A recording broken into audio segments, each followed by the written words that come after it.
Hey everybody, this is GGB, and today we're going to be starting our first Conference of Champions. Actually this year. This year's Conference of Champions. I've had Conference of Champions many years in the past. But to describe those of you who are new to the channel, Conference of Champions is a rather simple concept. I came up with it. Trying to figure out which conference has the best players in the NFL. So what I do is I take each conference's teams, I guess, and I look at all the players in the NFL. And if you went to one of those teams and you're one of the 53 best, I put you on the roster. And what we do is we measure all conferences, really. Well, obviously you have the Power 5 conferences. So we have a SEC team, an ACC team, a Big 10 team, a Big 12 team, and a Pac-12 team. I think that's all of them. So after that, what we do is we also have the Group of 5 conference. We have the AAC, the MWC, the Conference USA, the Sun Belts, and the MAC. And then also, to do the other schools, we have Independents.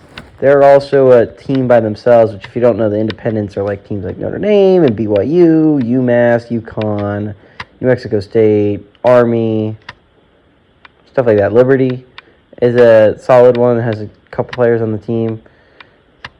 So what we do is I gather those rosters together, and then I look at coaches. So what I do is so you know how you measure players in the NFL, so we also measure coaches. If your team had a good year, for instance, the best team in the NFL was the Rams this year, and the Rams are coached by Sean McVay, who's from the MAC.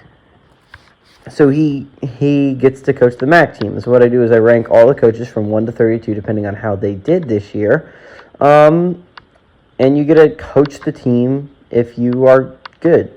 A lot of teams ended up having bad at least teams. The teams that played poorly last year, they ended up with those coaches. But for instance, in the SEC, the Giants are their team because Judge Edge was the only player and the only coach in the NFL that went to an SEC school. You got the Bengals. The Bengals were the best team coached by a Big Ten team this year with Zachary Taylor, who went to Nebraska, getting them all the way to Super Bowl. The ACC is coached by Bruce Arians, who went to Virginia Tech, only ACC coach in the NFL. The Pac-12 is coached by Ron Rivera. And the football team, although they didn't have the best year, still coach for them because he's the only Pac-12 coach in the NFL. FCS Division 2, Division 3, those have the most coaches in the NFL because if you look at it, most coaches are players in the NFL that couldn't quite make it, or at least they played at least a little bit in college, and that's the majority of people. In FCS Division 2, Division 3, it's a solid team. It's our 5 seed this year. They're pretty good, but they're coached by the Packers because Matt LaFleur, I believe, went to Saginaw State. The Big 12 is coached by Kyle Shanahan. I was thinking it might end up being Cliff Kingsbury this year for the Cardinals. Unfortunately, they kind of crumbled near the end of the year. And again, the 49ers made it all the way to the NFC Championship, so obviously he gets the nod there as being the head coach of that team. Next up, you had the Independents. They're coached by Andy Reid because Andy Reid, he went to BYU when he was a kid in college, so he is going to coach the independent team. And then next we have the AAC. The AAC is going to be coached by Urban Meyer and the Jacksonville Jaguars. Urban Meyer actually went to Cincinnati when he was in college, so obviously he's going to coach the AAC team for at least 1 year. Well, actually less than 1 year. Only 1 year. He's not going to coach for at least 1 year. He's going to coach it for 1 year. AAC Jags. The Mountain West is going to be coached by Sean McVay. I know Sean McVay did not go to a Mountain West school, but what happened is no one went to a Mountain West school that was left. That's the majority of these teams left. Sean Payton coached at San Diego State, which is why he's allowed to do that. The MAC is coached by Sean McVay, because Sean McVay went to Miami, Ohio when he was in college. The Conference USA is coached by David Culley, because he coached at Middle Tennessee State and UTEP, which are both Conference USA schools. And then finally we got the Sun Belt. That team is coached by Mike Tomlin, because he coached at Arkansas State. So anyways, now we go over which teams are which for certain reasons. Let's go over how the tournament is going to work. So there's 12 teams. Obviously, you can't do a normal bracket style. So what I always do is you have the top 4 seeds, which this year are the SEC at the 1 seed, Big Ten as the 2 seed, ACC as the 3 seed, and Pac-12 as the 4 seed. They end up getting 1 week bye. So basically, they're like the normal NFL, like before they added the 7th team into both teams. There was 12 teams that would make the NFL playoffs. It's kind of like that. 4 teams get a bye while these teams play a wild card weekend. So this year, the 5 seed is the FCS Division II, Division III Packers. They're typically the 5 seed if you've watched the past couple of years. But there's been, I think, one where they weren't. They then get home field advantage against the Sun Belt.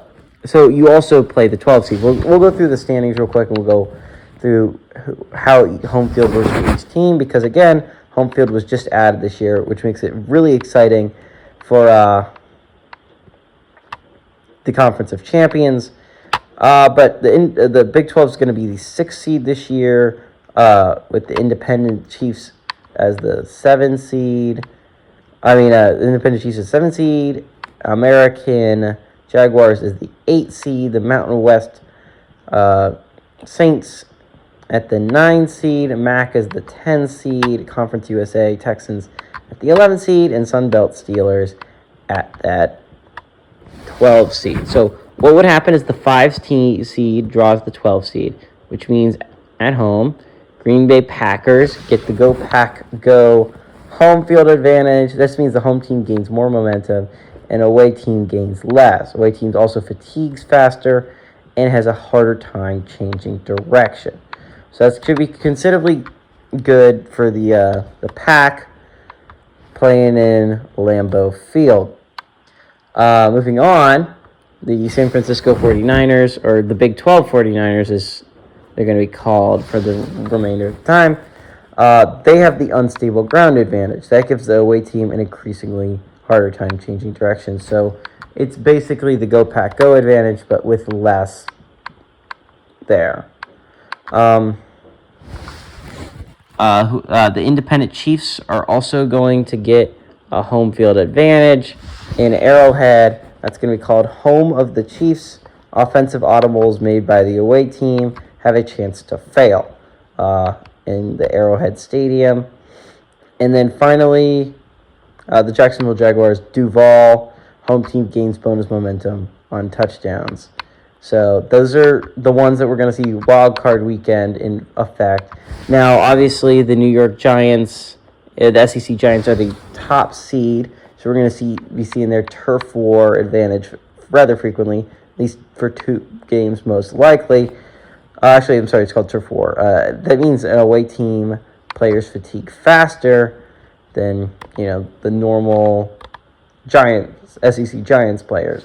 We're also going to be seeing the Cincinnati Bengals Who-Day advantage rather frequently. That means no huddles. Huddle results in reduced clock runoff. That means they can go faster on their home field, which would make sense because there's not as much noise, but that's the big advantage the Big Ten gets. The Big Ten Bengals. The ACC Buccaneers, they get Fire the Cannons advantage. That means the home team players have their fatigue temporarily replenished while in the red zone. So that should be a pretty sizable advantage for the ACC, especially considering how good of a red zone offense they have with Lamar Jackson at quarterback. So this is going through the rosters. There's basic rules for this. So I'm going to play it like it's a normal game. They're going to be 15-minute quarters. Oh, we'll go over the last one. the Pac-12 football team. That's the Redskins, if you do not know. You're going to be getting home field advantage probably in the division. Most like 100% in the division around, maybe farther if they make it further. But they get their advantage is unstable ground. Away team has an increasingly hard time changing directions. That definitely fits the Washington football team's turf rather well, describing it like that. But how I do it is you'll see, but they're going to be 15-minute quarters. I'm going to release an episode a day, which is a quarter of football. I'm going to announce over it. Obviously the home field advantage is the higher seed until we get to the final two teams, which I'll then put in the Super Bowl, so there's no home field advantage for either team. I also put the weather on random. That way we have a chance for snow games sometimes. It does happen, although sometimes rarely. It doesn't happen all too frequently. But I'm excited to get this out there for you guys. I enjoy coming out with it every year. There's normally not too many views on it, but, you know, I enjoy doing it to the small amount of fans that do watch it, and we determine which conference the best, along with you guys for the ride. I'm really excited for it. First episode should be coming out tomorrow as long as I don't get behind. I'm going away this summer, so some episodes might be a little bit sporadic here and there, you know, might be on the road a little bit. So I'm going to try and set them up where they come out every day. But I hope you guys enjoyed this intro. I'm really looking forward to going through this with you guys. But hey, everybody, this is GGB saying adios, amigos.